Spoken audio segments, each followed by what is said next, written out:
இன்னைக்கு அத்தியாயம் 2 வசனம் 40 46 வரைக்கும் இன்ஷால்லா பார்க்கலாம். இறைவன் நம்மளுக்கு அழகான வழிகாட்டுதலையும் அவனுடைய அருளையும் அன்பையும் வேண்டி விரும்பியவர்களாக பயணிப்போம். இது அரபிக் வாசிச்சல்லாமாக்கா? அத்தியாயம் 2 வசனம் 40 46 வரைக்கும். யா பனி இஸ்ராஈல இஸ்குரு நிஅமதி அல்லதி அன்அம்து அலைக்கும் வ அவ்ஃபு பிஅஹ்தி ஊஃபி பிஅஹ்திக்கும் வ இய்யாய ஃபர்ஹபூன் வ ஆமினு பிமா அன்ஸல்து முஸத்திகல் லிமா மஅக்கும் வலா தகூனு அவ்வல காஃபிரிம் பிஹ் வலா தஷ்தரு பி ஆயாதி சமனன் கலீலா வ இய்யாய ஃபத்தகூன் வலா தல்பிசுல் ஹக்க பில் பாத்தில் வலா தக்துமுல் ஹக்க வ அன்தும் தஅலமூன் வ அகீமுஸ் ஸலாத்த வ ஆத்துஸ் ஸகாத்த வர்கஉ மஅர் ராக்கிஈன் அதஅமுரூனன் நாஸ பில் பிர்ரி வ தன்ஸௌன அன்ஃபுஸகும் வ அன்தும் தத்லூனல் கிதாப் அஃபலா தஅகிலூன் வஸ்தஈனு பிஸ்ஸப்ரி வஸ்ஸலாஹ் வ இன்னஹா லகபீரத்துன் இல்லா அலல் ஹாஷிஈன் அல்லதீன யظுன்னூன அன்னஹும் முலாக்கூ ரப்பிஹிம் வ அன்னஹும் இலைஹி ராஜிஊன். ஓகே, இதுலயுமே நிறைய நினைவூட்டல்கள் வரும். நிறுத்தி நிதானமா இப்ப நம்ம வாசிக்கும் போது அழகான முறையில தேவையான அளவு அழகா படிப்படியா நம்மளுக்கு அந்த தெளிவை நோக்கி பயணிக்கிறதுக்கு இறைவனமே வேண்டி வருகிறவர்களாக இருப்போம். இன்னும் புரிதல்கள்ல தவறான புரிதல்களை விட்டும் இன்னும் நம்மளுக்கு நாமே பாதகம் ஏற்படுத்திக் கொள்ளக்கூடிய வகையில சில அவசரத்தனமும் இருக்கும், தெரிந்து கொள்ளலாம். இந்த மாதிரி அவசரத்தனத்தை விட்டும் இறைவனை பாதுகாப்பு தேடுவோம். ஆரம்பிக்கலாம்.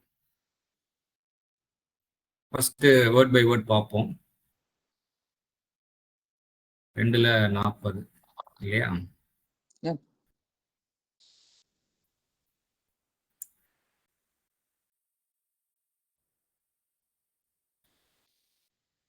யா பனி இஸ்ராயில்னு சொல்லி ஆரம்பிக்குது. இப்போ இந்த மாதிரி சந்ததிகளே அப்படின்னு சொல்லிட்டு கூப்பிடுறது பார்த்தோம்னா நம்ம 2 வார்த்தையை தான் நம்ம பார்க்க முடியும். ஒரு கூட்டமா, அதாவது யா பனி ஆதம இருக்கு, யா பனி இஸ்ராயில், அவ்வளவுதானேக்கா?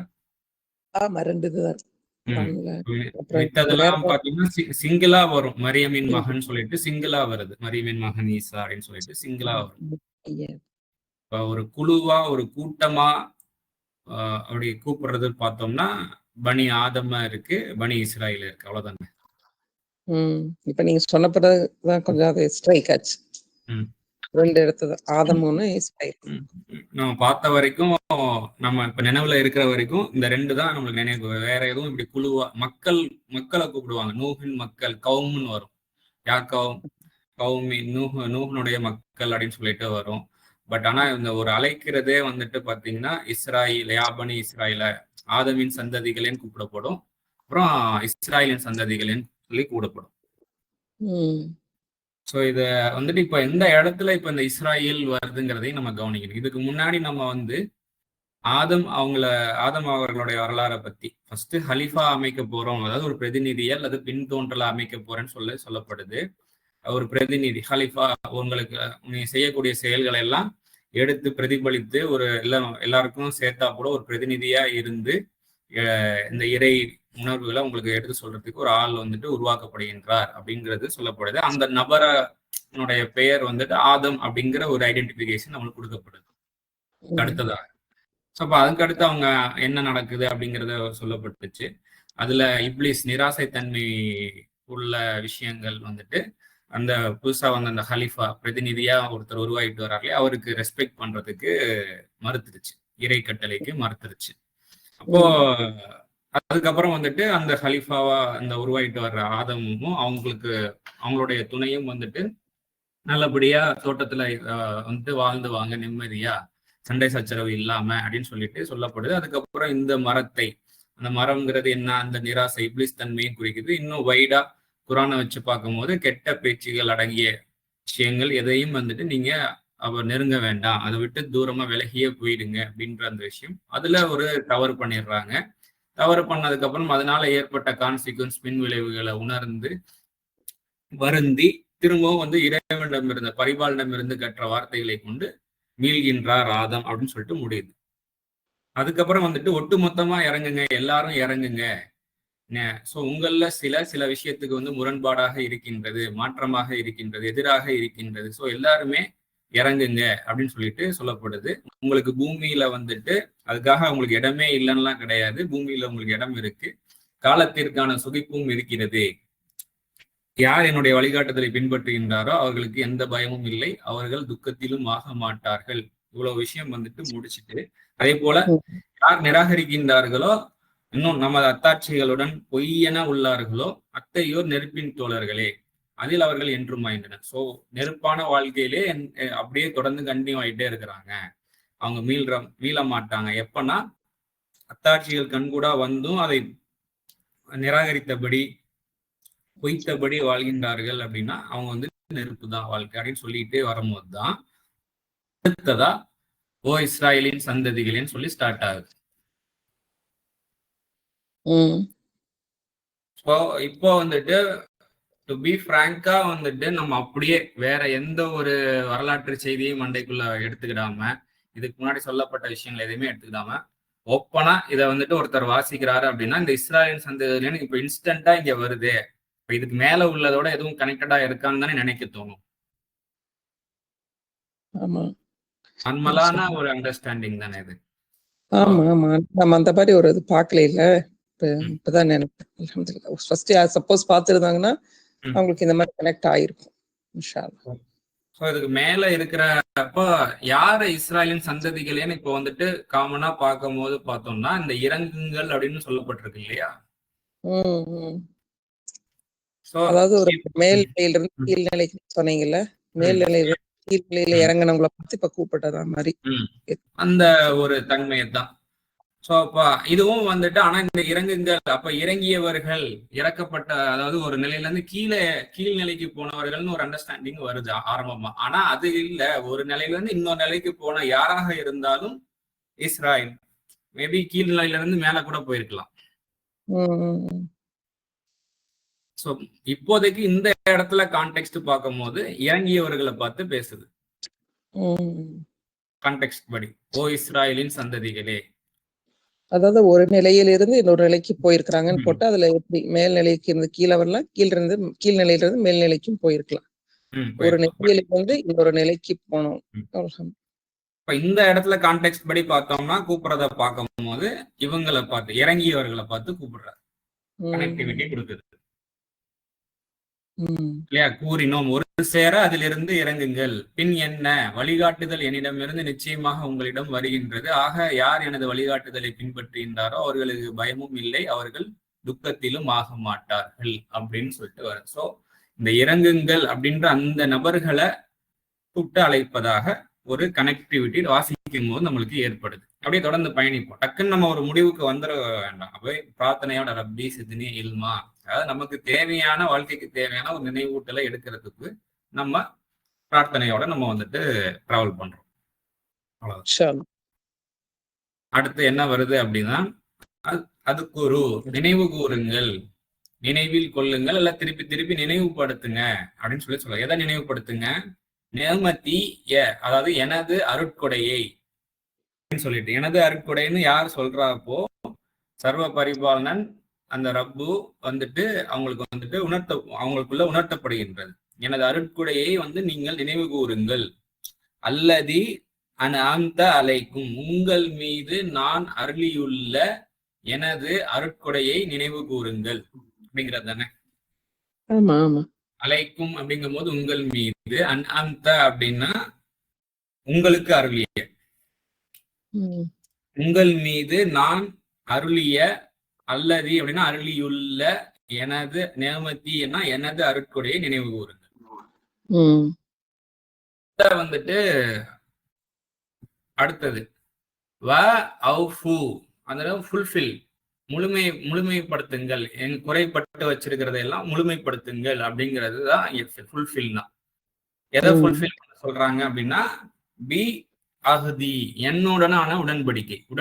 அகதின்னா உடன்படிக்கை. ஒரு உறுதிமொழி ஏதாவது கொடுத்திருப்பாங்க, அந்த உடன்படிக்கையோ ஏதோ ஒரு உறுதிமொழியோ வந்து ஒரு அக்ரிமெண்ட், அதை வந்து நீங்க வந்துட்டு அதை ஃபுல்ஃபில் பண்ணுங்க. என்னுடனான, அதாவது சர்வ பரிபாலனுடனான ஒரு உடன்படிக்கையை வந்துட்டு ஃபுல்ஃபில் பண்ணுங்க. அங்கிருந்து வந்ததுதான் எல்லாருமே.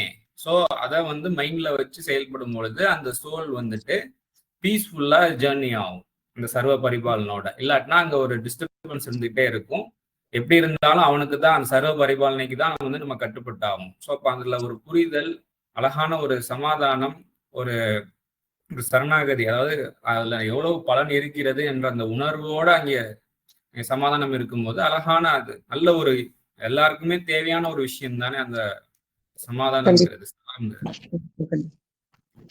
ஸோ அப்போ அதுக்காக அதாவது நம்ம வந்துட்டு நம்ம என்ன, இந்த பிரபஞ்சம் எப்படி இயங்குது, இந்த பிரபஞ்சத்துல எப்படி சமாதானமா வாழறது அப்படிங்கிறத நம்ம தெரிந்து கொள்ள வேண்டியது ஒவ்வொருத்தவங்களுடைய தேவையாக இருக்கு, கட்டாய தேவையா இருக்கு. ஆமா, கட்டாய தேவையாதான் இருக்கு சமாதானமா வாழணும் அப்படிங்கிறது. ஸோ அந்த விருப்பத்தை முன்வைக்கும் போது அவரவருக்கு தகுந்தாற் போல வழிகாட்டுதல் வந்துட்டு கிடைக்கும்.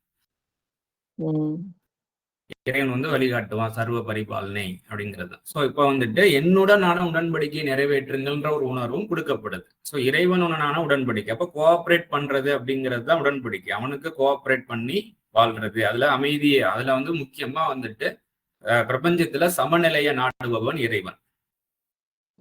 அத சமநிலையை குலைக்காதீங்க. அதுல முக்கியமா வந்துட்டு சமநிலைனா என்னன்னு தெரியலையா அதாவது எது செஞ்சா உங்களுக்கு சமாதானம் இல்லையோ அதை வந்துட்டு செய்யாதீங்க.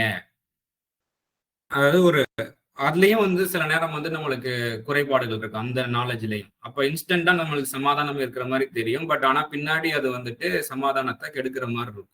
அப்போ கொஞ்சம் வந்துட்டு அதனுடைய கான்சிக்வன்ஸ் எல்லாம் உணர்ந்து அறியுங்க, பண்படுங்க. அதன் அடிப்படையில வந்துட்டு சமாதானமாக எப்போதும் இருக்கிறபடி வாழ்றதுக்கு நீங்க கத்துக்கொள்ளுங்கள், அதுல முழுமையாகுங்கள் அப்படிங்கிற உணர்வு இதுல கிடைக்குது. இதுக்குள்ள அவ்வளவு விஷயம் இப்ப சொன்னீங்க. அதாவது சமநிலை அப்படிங்கறத இன்னும் கொஞ்சம் சொல்லுங்க சபீர். சமநிலை, அதாவது அர்-ரஹ்மான், நம்ம நிறைய குரான் வசனங்கள் பின்னாடி உள்ள வசனங்களை எல்லாம் வச்சுதான் நான் இந்த இடத்துலயும் பேசுறேன். நான் அதெல்லாம் மனசுல ஞாபகத்துக்கு வந்து அவன் வந்து அர்-ரஹ்மான்ங்கிறவன் வந்துட்டு சமநிலையை எப்போதுமே தக்க வைக்கக்கூடியவனாக இருக்கின்றான்னு சொல்லிட்டு வரும் குரான்ல. அப்போ நம்ம மனிதனாகிய நம்மளுக்கு சில சில சுதந்திரங்கள் கொடுக்கப்பட்டிருக்கு. அதை கொண்டு நம்ம வந்துட்டு பூமியில நம்மளுடைய செயல்கள் மூலியமா எங்கன்னா சமநிலையை குலைக்கின்றோம் என்றால் திரும்பவும் சமநிலைப்படுத்தக்கூடிய ஒரு ப்ராக்ரஸ் நடக்க ஆரம்பிக்கும். அதுக்கு எதிராக நிக்க முடியாது மனிதர்கள். அப்ப நிற்கும் போது, அதுக்கு எதிராக நிற்கும் போது அந்த மனிதர்கள் அவங்களுடைய வாழ்க்கை ரொம்ப கஷ்டமாக இருக்கும். நெருக்கடி, உலகமே நெருக்கடி மிக்கதாக ஆகும். இந்த உலகமே சேர்ந்து சமநிலைக்கு வரத்துக்கு ஏங்கிட்டு இருக்கும். அந்த உலகத்தில் அந்த சமநிலை வரத்துக்கு ஏங்கிட்டு இருக்கும் போது மனிதர்கள் எதிராக நிற்கிறார்கள் என்றால் அவர்கள் பெரும் அவதிக்கு உள்ளாவார் மனிதர்கள். அப்படித்தானே இருக்கு லைஃப். கண்டிப்பா பெரும்பாலான வேற லைஃப் அப்படித்தான் இருக்கு. ரொம்ப சொற்பமானவர் தான் இந்த டிராப்ல இருந்து விலகி நிக்கிறாங்க. சமநிலை ஏற்படும் போது சமாதானம் ஏற்படும். அதுதான் இறைவனோட அந்த அனைத்து பிரபஞ்சத்துடைய கோட்பாடு அப்படிதான், சமநிலைக்கு வரணும். எதிரா இருக்கும் போது அந்த பிரச்சனை இல்லை. இறைவனும் விரும்புறான், வாங்க அந்த சமாதானத்துக்கு வாங்க. அதான் இறை விருப்பம்ங்கிறதே அந்த இயக்கத்தை கொண்டே நம்ம புரிந்து கொள்ள முடியுது, பிரபஞ்சத்தினுடைய இயக்கத்தை கொண்டு. சோ இதை இயக்கி வைப்பவன் எதை விரும்புகின்றான் அப்படிங்கறது நம்மளால அண்டர்ஸ்டாண்ட் பண்ணிக்க முடியும். அவனுடைய எப்படி எல்லாம் படைக்க ஒத்திசைந்துன்னு சொன்னீங்க முன்னாடி, அல்ஹம்துலில்லாஹ். அந்த ஒத்திசைந்து நம்ம செயல்படும் போது எல்லாமே நல்லா இருக்கும். அந்த இறைவன் எப்படி ஒவ்வொன்றையும் படைச்சிருக்கானோ அதோட சேர்ந்து, உதாரணமா இரவுல தூக்கத்துக்கும் பகல்ல வந்து வாழ்வாதாரம் சொல்லும்போது, இரவுல இன்னைக்கு முழிச்சு உட்காந்துட்டு பகல்ல தூங்கிட்டு இருந்தா எல்லாமே மாறிதானே போகும். அந்த மாதிரி உதாரணமா சொல்லும். அந்த மாதிரி நிறைய எல்லா விஷயங்களும் அப்படி ஆகி போச்சு. ஒத்திசைந்து போகும்போது அமைதியான வாழ்க்கை நமக்கு. அல்ஹம்துலில்லாஹ். அது ஒவ்வொருத்தவங்களுக்கும் ஒவ்வொன்று. அதாவது தூக்கம் வரும்போது தூங்கிக்கிறது அப்படிங்கிறது இன்னும் ஃபேர் பெட்டரான அண்டர்ஸ்டாண்டிங். கண்டிப்பா கண்டிப்பா. உங்களுக்கு தூக்கம் டயர்டா இருக்கு அப்படின்னா ரெஸ்ட் எடுத்துக்கிடுங்க. அதுக்கப்புறம் ரெஸ்ட் எடுத்ததுக்கு அப்புறம் முயல்வீராக, ஓய்ந்ததும் முயல்வீராக அப்படின்னு இருக்கு இல்லையா? ஆமா, ஃபைதா ஃபரகத ஃபன்ஸ். அல்ஹம்துலில்லாஹ். புரியுது. ஸோ வந்துட்டு என்னோட நான உடன்படிக்கை. ஏன்னா மனிதன் வந்துட்டு மனிதர்களாகிய நாம் எல்லாருமே வந்துட்டு அங்கங்க சில மிஸ்டேக்ஸ் நடக்கும் பொழுது ஓகே இப்படிலாம் நடக்கக்கூடாது அப்படின்னு நம்ம நினைச்சுக்கிறோம் இல்லையா, அதுதான் உடன்படிக்கை. மனச எப்படி வேணா அந்த வார்த்தைகளை வந்து வெளிப்படுத்தி இருப்பாங்க. இதை வேணா நான் இனிமேட்டு நடக்க மாட்டேன் அப்படி சொல்லியிருக்கலாம். இனிமேட்டு நம்ம இப்படி நடக்கக்கூடாதுன்னு அவங்களுக்குள்ளேயே சொல்லியிருப்பாங்க. அப்ப அவங்களுக்குள்ளேயே சொல்றாங்கன்னா அந்த பதிவு யாருக்கு போய் சேரடையுது, நல்ல வார்த்தைகள் எல்லாம் இறைவன். ஸோ அப்ப அதுதான் இறைவனுடனான உடன்படிக்கை.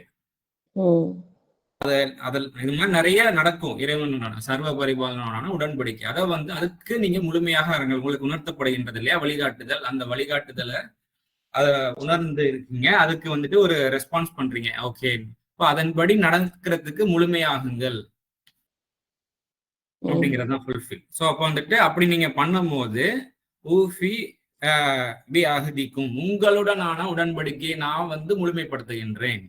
இப்போ நீங்க இப்ப வந்து குறைப்பட்டு போயிருக்காங்க இல்லையா, இப்ப அந்த இஸ்ராயல்னா மேலான நிலையில இருந்து கீழே இறங்கிட்டாங்க, குறைப்பட்டாங்க. ஏன்னா அவங்க ஒரு உடன்படிக்கையை வந்துட்டு கம்ப்ளீட் பண்ணாம ஏதோ ஒரு நிராசை தன்மை அவங்களுக்குள்ள டெவலப் ஆகி ஒரு சில விஷயத்துக்கு ஒரு சில விஷயம் வந்து முரண்பட்டு முன்னுக்கு பின்னா இருந்ததுனால ஒரு நிலையை வந்து தவற விடுறாங்க, மேலான அமைதியான நிலையை தவற விட்டுருக்குறாங்க. மீண்டும் வந்துட்டு அந்த கோஆபரேஷனை வந்துட்டு நீங்க ஃபுல்ஃபில் பண்ணுங்க, நானும் உங்களுக்கு ஃபுல்ஃபில் பண்றேன் அப்படிங்கிறது தான் இங்க கிடைக்குது மீனிங். அதுக்கப்புறம் வந்துட்டு வ ஈயா அப்படின்னு சொல்லிட்டு வருது, நான் மட்டுமே அப்படின்ட்டு. நீ அதுவும். ஸோ இங்க நான், அதாவது நான் அப்படிங்கிற ஒரு விஷயம் மட்டும்தான். ஸோ இந்த ஒன்று இல்லாமல் எதுவும் இல்லை அப்படிங்கிறது. அந்த ஒன்றியத்தை, ஒன்றியம்னு ஒரு விஷயம் இருக்கு, ஒன் அப்படிங்கிறது. அதை வந்து நம்ம ஐடென்டிஃபை, அது அப்படி ஒன்றிலிருந்து தான் ஒன்று எல்லாமே ஆரம்பிச்சிருக்கும் அப்படிங்கிறதுல எந்த ஒரு மாற்ற கருத்தும் இல்லை, ஒரு சிந்தனை செல்லும். அப்போ அந்த ஒன்று, அந்த ஒரு நினைப்பு, அந்த அக என்ற மாத்திரத்தில் ஒவ்வொன்றும் ஆரம்பித்து இவ்வளவு பெருசா வந்து நிற்கிறது இல்லையா. அப்போ இந்த ஒன்றுடைய தொடர்பு தான் ஏக இறைவன் பரிபாலன் சர்வ அவன் மட்டும்தான் உண்மை, வேற எதுவும் சத்தியம் கிடையாது. சோ அந்த உணர்வுல இருந்து பிரதிபலிக்கக்கூடிய சிந்திய சிதறிய சில விஷயங்கள் நிறைய இருக்கும். அதெல்லாம் சில விஷயம் வந்துட்டு வேண்டான்னு அவனை இறைவன் நினைப்பான்.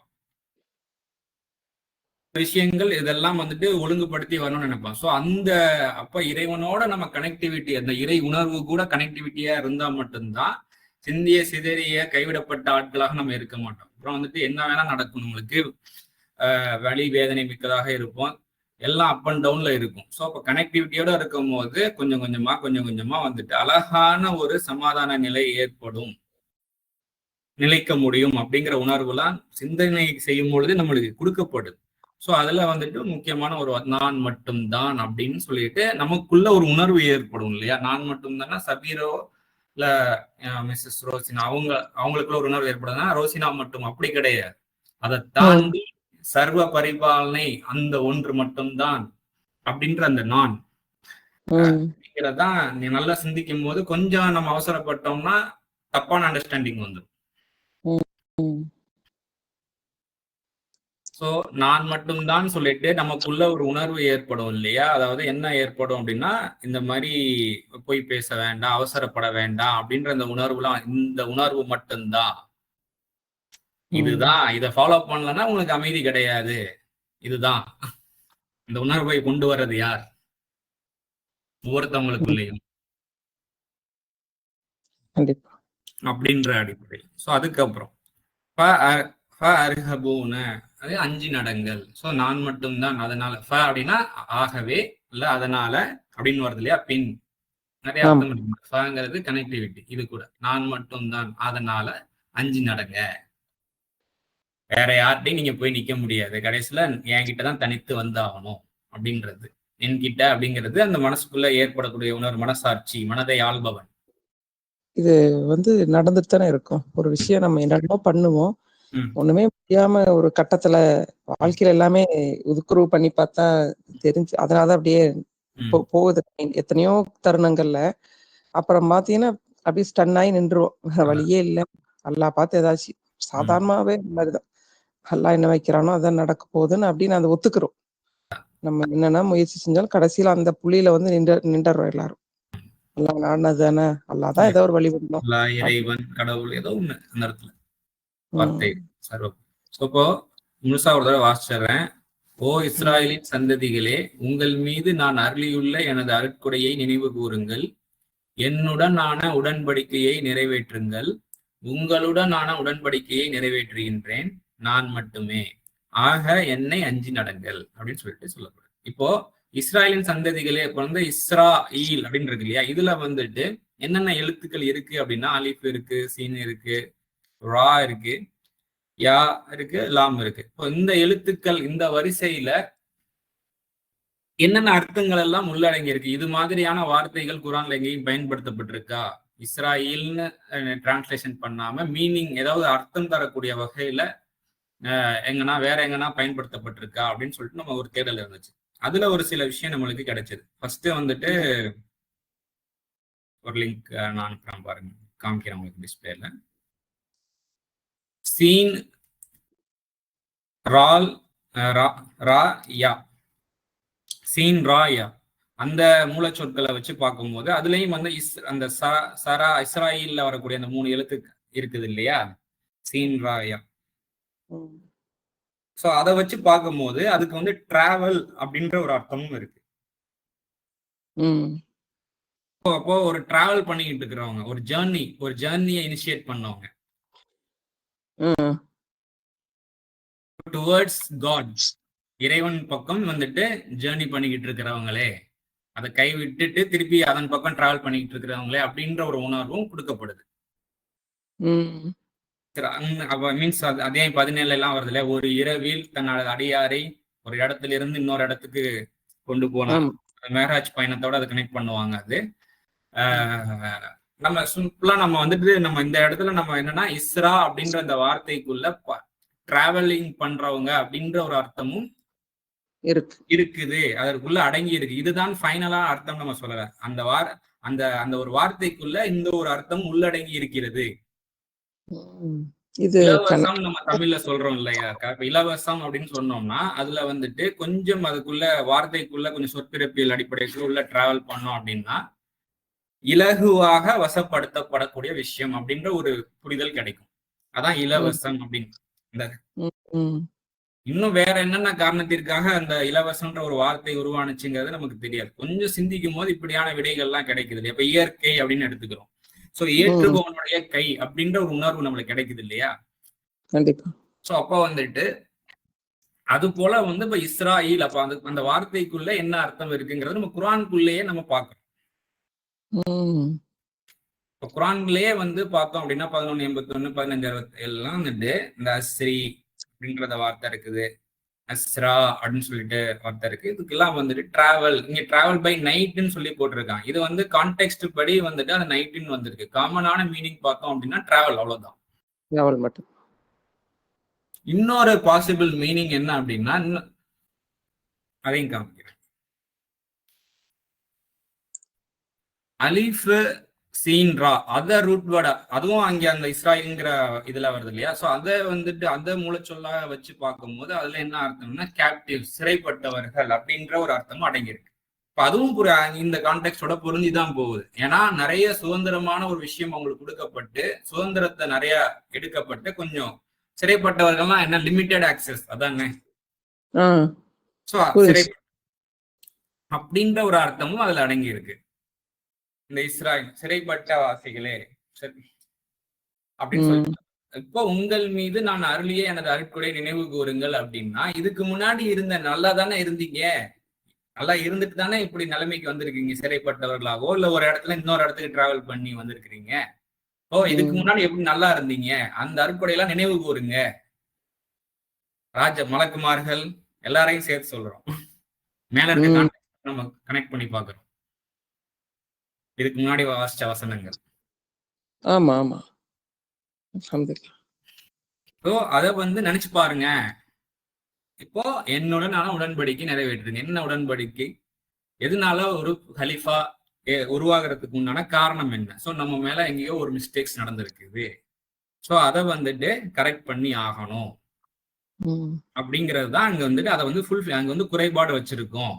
சோ சர்வ பரிபாலனோட உடன்படிக்கை வந்துட்டு கோஆபரேட் பண்ணணும், அதை ஃபுல்ஃபில் பண்ணணும். அதாவது ஃபுல்ஃபில் பண்ணணுங்கிற ஒரு எண்ணத்திலேயாவது இருக்கணும். அதுதான் அதை நோக்கி பயணிக்க வைக்கும். அதுல உண்மையா இருக்கணும். இப்ப அதை லேசாக்கி தரும். சோ அப்ப உங்களுடனான உடன்படிக்கையை நிறைவேற்றுகிறேன். உங்களுடனான உடன்படிக்கை என்ன? அதுதான், யார் எனது வழிகாட்டுதலை பின்பற்றுகிறாரோ அவர்களுக்கு பயமும் இல்லை, அவர்கள் துக்கத்திலும் ஆக மாட்டார்கள். சோ அவங்க நம்மளுக்கு கொடுக்குற உடன்படிக்கை, அதை வந்து நான் அவங்களுக்கு ஃபுல்ஃபில் பண்ணி வைக்கிறேன்.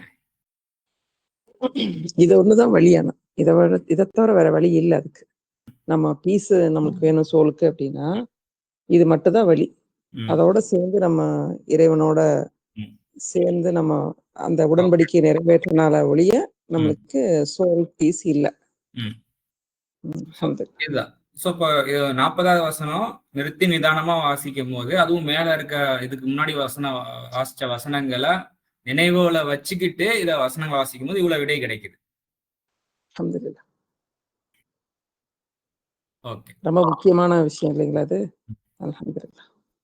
அடுத்து 41வது வசனம், ஆமினு பிமா அன்சல்து அப்படின்னு சொல்லிட்டு வருது. அதாவது து அப்படின்னா வந்துட்டு உங்க இறக்கி வைப்பதுடன் அப்படின்னு சொல்லிட்டு, பிமா அன்சல் து அப்படின்னு சொல்லிட்டு, நான் இறக்கி வைப்பதுடன் நம்பிக்கை கொள்ளுங்கள். உங்களுக்கு அப்படின்ற ஒரு அர்த்தமும் இதுக்குள்ள அடங்கிது. தூண் வரும்போது செகண்ட் பர்சனாவும் சில நேரம் ஹைலைட் ஆகுது, ஃபர்ஸ்ட் பர்சனாவும் ஹைலைட் ஆகுது.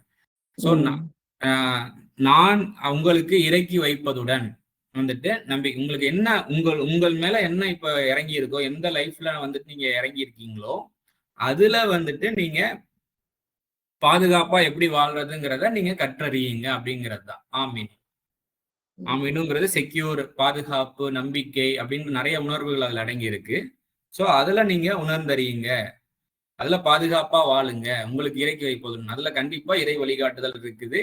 நீங்க இப்ப எந்த சுச்சுவேஷன்ல இருக்கீங்களோ அந்த சுச்சுவேஷன் ரொம்ப நெருக்கடியாக இருக்குது அப்படின்னா அந்த நெருக்கடியை ரிலீஸ் பண்ணிக்கக்கூடிய வகையில, இன்னும் அழகா மேன்மை அடையக்கூடிய வகையில அந்த வழிகாட்டுதல் இருக்கும். அதன்படி நீங்கள் நம்பிக்கையோட உங்களுக்கு கொஞ்சம் கொஞ்சமா இறக்கி வைக்கப்படுகின்றது இல்லையா? எடுத்த உடனே அந்த ஃபைனலான ரிசல்ட் கிடைக்காட்டாலும் இப்படியே ஒரு அடியா எடுத்து வச்சு எப்ப போறது அப்படின்ற நினைப்பெல்லாம் வரும் இல்லையா மனிதனுக்கு? அப்படிலாம் இல்லாம ஒவ்வொரு சின்ன ஒரு முன்னேற்றம்னாலும் அதை வந்து ஒரு முன்னேற்றமாக கருத்தில் எடுங்க. அது கண்டிப்பா அப்படியே கொஞ்சம் கொஞ்சமா அழகான ஒரு நம்பிக்கை மிக்க பாதுகாப்பான அந்த வாழ்க்கை இருக்கும் அப்படிங்கிறது ஒரு விஷயம். இது வந்து அதுக்கப்புறம் முசத்திகா லிமா மாக்கும் அப்படின்னு வருது. முசத்திகா அப்படின்னா தர்மம், உண்மை அப்படின்ற அந்த அர்த்தம்லாம், தர்மமுடைய, உண்மையுடைய அப்படின்ற ஒரு அர்த்தம் இருக்கு. லிமா மாக்கும் அப்படின்னா வந்துட்டு உங்களுடன் உள்ளதற்கு, நம்ம கூட என்ன இருக்கோ, நம்ம சோல்ல என்னத்தை சம்பாரிச்சு வச்சிருக்கோமோ, இல்ல நம்ம முன்னாடி என்ன இருக்கோ, நம்ம எது கூட கனெக்ட் ஆயிருக்கோமோ அதற்கு தர்மமாக அதை நியாயப்படுத்தக்கூடிய வகையில இருக்கின்றது அப்படின்னும் புரிந்து கொள்ள முடியும். அதற்கு உண்மையா தான் இருக்கு உங்களுக்கு இறக்கி வைக்கிறது, அநியாயமாலாம் எதுவும் உங்ககிட்ட இறக்கி வைக்கப்படலை அப்படிங்கிறதும் இருக்கு. புரியுதாக்க? அதை அண்டர்ஸ்டாண்ட் பண்ணிக்க முடியுதா? அதுதான் கொஞ்சம் யோசனை பண்ணி, அதாவது நமக்கு ஒருத்தருக்கு ஒவ்வொரு இது, எல்லாரும் இதுதான் நல்லதுன்னு ஒரு பாயிண்ட் வச்சு எல்லாரும் அதுக்கு போக வேண்டிய, நமக்குள்ள என்ன இருக்கோ, நம்மளை சுத்தி என்ன இருக்கோ அதுல வந்து உண்மையை வந்து இருந்துக்கணும்னு சொல்றேன் இல்லைங்களா? சக்திக்கா அது வந்து உங்களிடம் உள்ளதற்கு வந்து உண்மை, அதுக்கு வந்து நியாயமானதாகத்தான் அது இருக்கு. உங்களுக்கு இறக்கி வைக்கப்படுறது வந்துட்டு உங்களுக்கு சுச்சுவேஷன் என்ன விஷயம்னாலும் நம்ம மனதுல ஒரு உணர்வு ஏற்படுது, இல்ல நம்ம ஒரு சுச்சுவேஷனை நம்ம ஃபேஸ் பண்றோம் அப்படின்னா நம்ம என்னென்ன சம்பாதிச்சு வச்சிருக்கோமோ அதற்கு நியாயமான வகையில தான் இறக்கி வைக்கப்படுகின்றது அப்படிங்கிறது. அதாவது கொஞ்சம் இன்னும் கொஞ்சம் விளக்கமா சொன்னாலும், ஏன்னா அதுலதான் நம்ம இன்னைக்கு டிராவல்ல இருக்கிறோம் இல்லைங்களா, பயணத்துல நம்ம அந்த வாழ்க்கையில தான் வாழ்ந்துட்டு இருக்கோம். அதனால இப்போ நான் இப்ப குரான் எடுக்கும்போது ஒரு பாயிண்ட், இது மாதிரி எல்லாருமே ரசூல்லா மாதிரி உதாரணத்தை சொல்றேன் ஆகணும், எல்லாமே ஒரு சஹாபி பார்த்து இது மாதிரி ஆகணும் அப்படின்னு சொல்லும்போது அது எங்களுக்கு ஆகாது, அந்த மாதிரி நிறைவேறாது. எனக்கு ஒவ்வொரு மனிதனுக்கும் ஒவ்வொரு சூழல், ஒவ்வொரு வாழ்க்கை முறை, ஒவ்வொரு சம்பாத்தியத்துக்கு தகுந்த மாதிரி பிரதிபலன், நன்மைக்கு நன்மை, தீமைக்கு தீமை. அதுக்கு ஒரு கட்டத்துல எல்லாரும் ஒரு நிலையில வந்து எங்கிருந்த போதிலும் ஒன்று சேர்த்து வைப்பான்ற ஒரு இருக்கு இல்லையா? சோ வெவ்வேறு வகையில பரீட்சைகளை வாழ்ந்து ஒரு சமநிலைக்கு வரும்போது எல்லாரையும் நம்ம ஒரு சமமான நிலையில போய் சந்திப்போம். நம்ம யாரும் யாருக்கும் மேலும் இல்லை கீழும் இல்லை, நம்ம எல்லாத்தையும் பரிபாலிப்போம் தான் நமக்கு மேல அப்படின்ற உணர்வுல வந்து நிற்போம். பாத்தீங்களா, இப்ப நீங்க யாரும் மேலையும் இல்லை கீழே இல்லை, நம்ம வந்து சமநிலைக்கு வருவோம். ஆனா இப்ப வந்து அப்படி இருக்கு. ஒருத்தர் வந்து ஒருத்தர் பார்த்து ஒருத்தர் இவங்க நல்ல செல்வந்தா இருக்காங்க, இவங்க கல்விமான்களா இருக்கிறாங்க, இந்த கஷ்டம் இந்த மாதிரி எல்லாம் ஒரு நிலைகள் இல்ல. சோ ஆன்மாவை பொறுத்த வரைக்கும், சோலை பொறுத்த வரைக்கும் அந்த ஒரு நிலைக்கு எங்க இருந்த போதும் ஒன்று சேர்த்து வைப்பான் அப்படின்ற அடிப்படை அந்த ஒரு சமநிலைக்கு வரும்பொழுது அழகான நிம்மதி அங்க பாதுகாப்பு உணர்வு. அதை கொண்டு அந்த பாதுகாப்பு உணர்வு அச்சீவ் பண்ணுங்க படிப்படியா நம்பிக்கையோட. ஸோ பாதுகாப்பு ஒவ்வொரு விஷயத்திலையும் வந்துட்டு படிப்பினை பெற்று அதுல நம்பிக்கை பெற்று பாதுகாப்பு பெற்று அடுத்தடுத்த ஸ்டெப்ஸ்க்கு வாங்க அப்படிங்கிறது. ஸோ உங்களுடன் உள்ளதற்கு அதுக்கு நியாயமானதாகத்தான் இருக்கு, சத்திக்காகத்தான் இருக்கு. அது தர்மப்படுத்துவதாக உண்மைப்படுத்துவதாக இருக்கு. அவங்கவுங்கள நம்ம கவனிச்சா நமக்கு ஒரு விஷயம் ஏற்படுது, ஏன் ஏற்படுது, நம்ம என்ன செஞ்சோம், இனி நம்ம என்ன செஞ்சா நல்லா இருக்கலாம், இதுல போக்கஸ் அதிகமா பண்ணனா அல்ஹம்துலில்லாஹ் அந்த நிலைகள் நம்ம அடையும். அதுக்கப்புறம் என்னக்கா அந்த பராக் பாக்குறது, நான் அந்த அதை அடிக்கடி நம்ம வந்து வேலை வெளியே பார்த்துட்டே இருக்கு, நம்மளுக்குள்ள கவனிச்சோம்னா இந்த வார்த்தைக்கெல்லாம் நிறைய ஒரு வெயிட் இருக்கு. அதுக்கப்புறம் வலா தக்கூனு ஆகிவிடாதீர்கள் அப்படின்னு சொல்லிட்டு வருது. அவ்வலா காஃபிரி அப்படின்னு சொல்லிட்டு வருது. அவ்வல காஃபிரி. அவ்வல அப்படிங்கும் போது ஃபர்ஸ்ட் அப்படின்னு முதலாவதாக அப்படின்ற ஒரு அர்த்தமும் இருக்கு, முந்தைய அப்படின்னும் அர்த்தம் இருக்கு இல்லையா. ஃபார்மர் முந்தைய அப்படின்ற ஒரு அர்த்தம் இருக்கு. இப்போ முந்தைய அப்படின்ற ஒரு அர்த்தம் எடுக்கும் போது என்ன அப்படின்னா, முந்தைய நிராகரிப்பில் ஆகிவிட வேண்டாம், இதுக்கு முன்னாடி நிராகரிச்ச மாதிரி திரும்பவும் ஆகிடாதீங்க. பண்ணிக்க முடியுதா? இப்பதான் ஃபர்ஸ்ட் டைம் கேக்குறப்பல அதனால பார்த்தேன். நான் உங்களுக்கு ஃபர்ஸ்ட் அப்படின்ற ஒரு அர்த்தம் மட்டும் இல்ல, இதுக்கு ஃபார்மர் அப்படின்ற ஒரு அர்த்தம் இருக்கு. அதுவும் குரான்லயே நார்மல் டிரான்ஸ்லேஷன்லயே பார்க்க முடியும் தான் இருக்கு இல்லையா உங்களுக்கு. ஃபார்மர்னா இன்னும் முந்தையன்னு தானே அர்த்தம், இதுக்கு முன்னாடி. ஃபார்மர் பிரசிடென்ட் அப்படின்னா முன்னாள் ஜனாதிபதின்னு தானே அர்த்தம். ஃபார்மர் பிரசிடென்ட் முந்தைய ஜனாதிபதி. ஓகே. சோ அந்த மாதிரி முந்தைய அப்படின்ற ஒரு அர்த்தம் வந்து அடங்கி இருக்கு இல்லையா. இது எல்லாமே வந்து சிங்குலர்ல தான் வருது. சோ ஒரு பொதுப்படையா பேசப்படுது, முந்தைய நிராகரிப்பில் ஆகிவிடாதீர்கள்.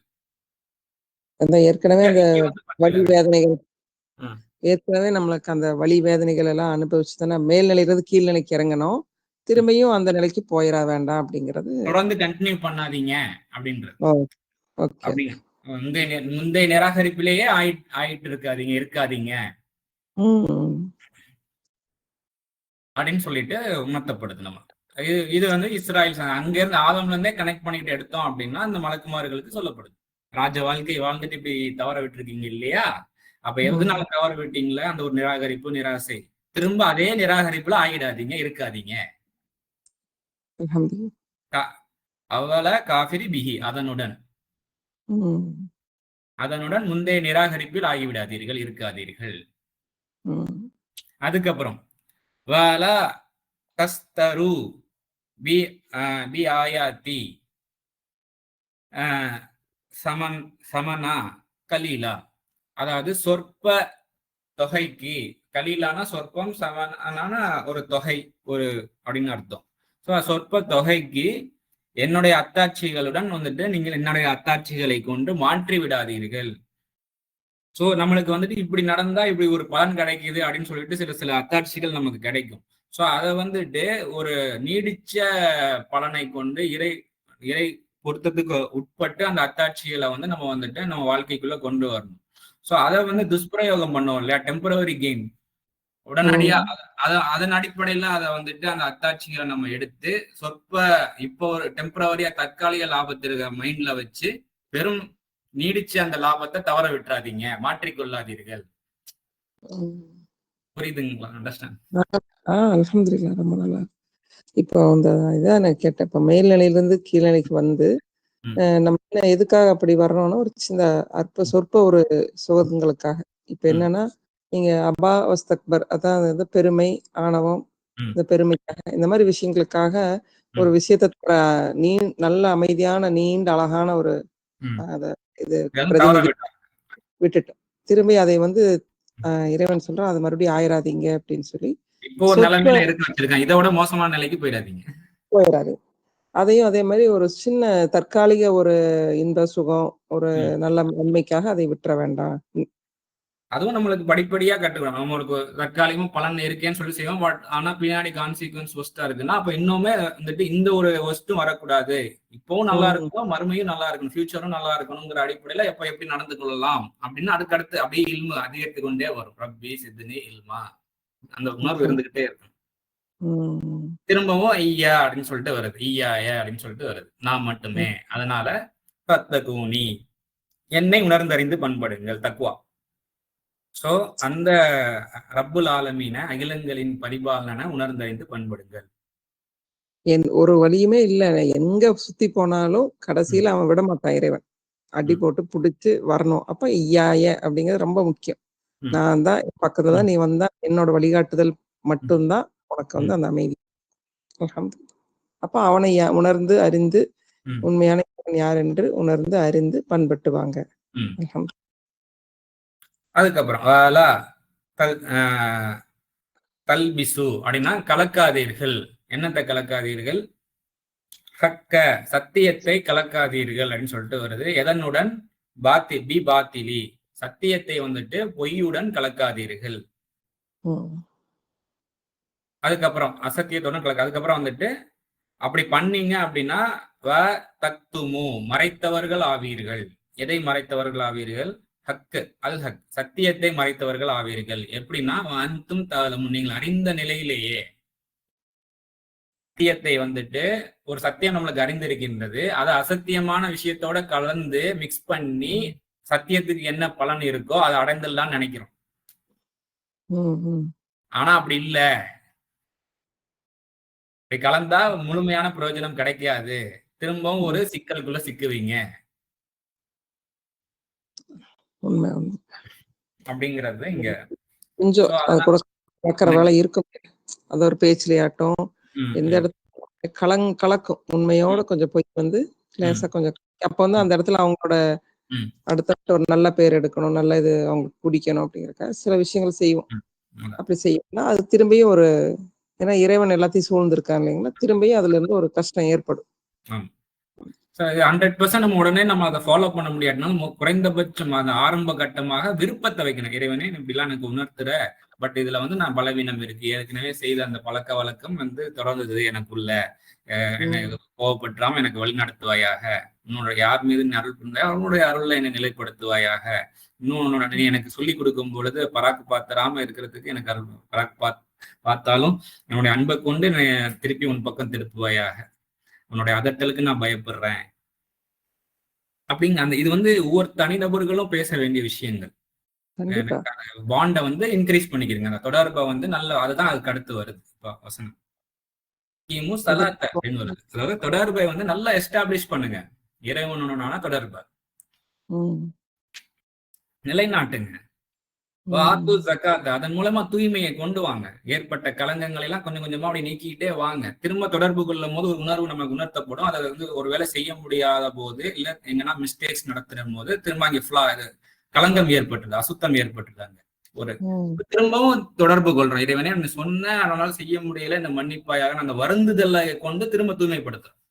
திரும்பவும் தொடர்பு உடனே டிஸ்கனெக்ட் பண்ணிட்டு அப்படியே பார்த்துட்டு போயிடாம திரும்ப நான் தவறு பண்ணிட்டேன் இறைவனே, மீண்டும் இந்த தவறு நடக்காமல் இருப்பதற்கு எனக்கு அருள் புரிவாயாக, மீண்டும் மீண்டும் நான் எப்படியாவது என்னோட குணம் சரியாயிடணும்ன்ற அந்த மீண்டும் மீண்டும் அந்த ஒரு பிராக்டிஸ் நம்ம கிட்ட இருக்குதுங்கிறத நம்ம காட்டணும்.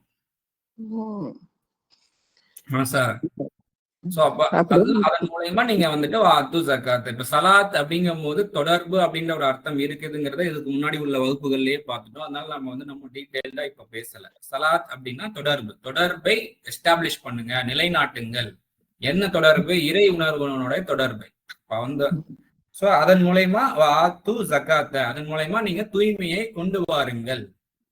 அதுக்கப்புறம் அர்க்கவுன்னு சொல்லிட்டு வருது.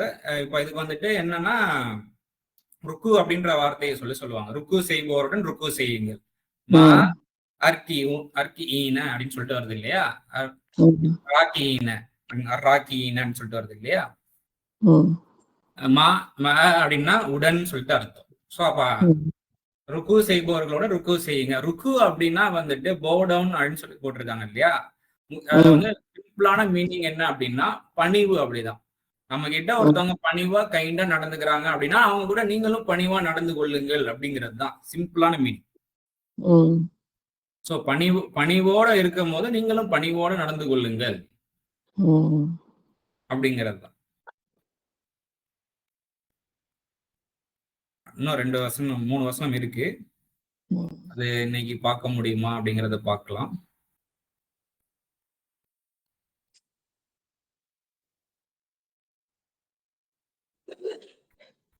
இன்ஷால்லா அது நாளைக்கு பார்ப்போமா?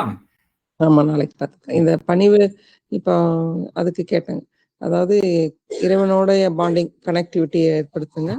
அப்படி ஏற்படுத்தும் போது அதன் மூலியமா உங்களுக்கு தூய்மை வரும். அதனால அதையும் நீங்க கொண்டுருங்க. அடுத்தது பணிவா இருப்பவங்களோட நீங்களும் பணிந்து நடங்கள்னு சொல்லி வருது. சரிங்களா? பணிந்து நடப்பவர்களும் பணிவை மேற்கொள்ளுங்கள். அந்த பணிவுலையும் நம்ம கவனிக்கணும். பணிவுன்னு வந்துட்டாலே நல்ல உணர்வு இருக்கிறவங்க தான் பணிவு வரும். பணிவுங்க மிகப்பெரிய ஒரு விஷயம் தானே. அது வரமாட்டேங்குது. அதான பெருமை தானே வருது. பணிவுனா நம்மளை தாழ்த்திக்கிறது கிடையாது. இதுக்கு ஒருத்தருக்கு ஒருத்தர் அந்த கைண்டா தன்மையா பேசிக்கொள்ள விஷயத்தை பத்தி இங்க பேசுது. Okay okay. பணிவுங்கிற வகையில கொஞ்சம் படிச்சு கொஞ்சம் இரையச்சம் ஏற்படுதுன்னு சொல்லி தாழ்ந்துக்கிறாங்க. தாழ்வு மனப்பான்மை. பணிவுக்கும் தாழ்ந்து போறக்கும் நிறைய வித்தியாசம் இருக்கு. அல்ஹம்துலில்லாஹ். சோ திரும்ப அந்த ஒரு முறை வாசிக்கிறேன். ஓ இஸ்ராயலின் சந்ததிகளே, உங்கள் மீது நான் அருளியுள்ள எனது அருட்கொடையை நினைவு கூறுங்கள். என்னுடன் ஆன உடன்படிக்கையை நிறைவேற்றுங்கள். உங்களுடன் ஆன உடன்படிக்கையை நிறைவேற்றுகின்றேன் நான் மட்டுமே. ஆக என்னை அஞ்சி நடங்கள். நான் இறக்கி வைப்பதை நம்புங்கள். உங்களிடம் உள்ளதை தர்மமாக்குகின்றது, அதாவது தர்மமாக உள்ளது. உங்களிடம் உள்ளதற்கு எது நியாயமோ அதன்படி அது இருக்கின்றது. அதாவது நான் இறக்கி வைப்பது அப்படின்னு சொல்லிட்டு இந்த வசனம். அதாவது உள்ளுக்குள்ள உணர்த்தப்படக்கூடிய உணர்வுகள் தான் இங்க நம்மளுக்கு வார்த்தைகளாக நம்மளுக்கு திரும்பவும் கண் முன்னாடி கொண்டு வைக்கப்படுது. அந்த நான்கிறது என்னன்னா நமக்குள்ள நடக்கக்கூடிய இறை உணர்வு. அதனுடன் முந்தைய நிராகரிப்பாக நீங்கள் ஆகிட வேண்டாம். எனது அத்தாட்சிகளை சொற்ப விலைக்கு மாற்றிக்கொள்ளாதீர்கள். நான் மட்டுமே. ஆக என்னை உணர்ந்தறிந்து பண்படுங்கள். சத்தியத்தை பொய்யை கொண்டு கலக்காதீர்கள். பின் நீங்கள் அறிந்து கொண்டே சத்தியத்தை மறைத்தோர் ஆவீர்கள். தொடர்பை நிலைநாட்டுங்கள். தூய்மையை கொண்டு வாருங்கள். பணிவானவர்களிடம் பணிவை மேற்கொள்ளுங்கள். பணிவானவர்களுடன் பணிவை மேற்கொள்ளுங்கள். ஓகே.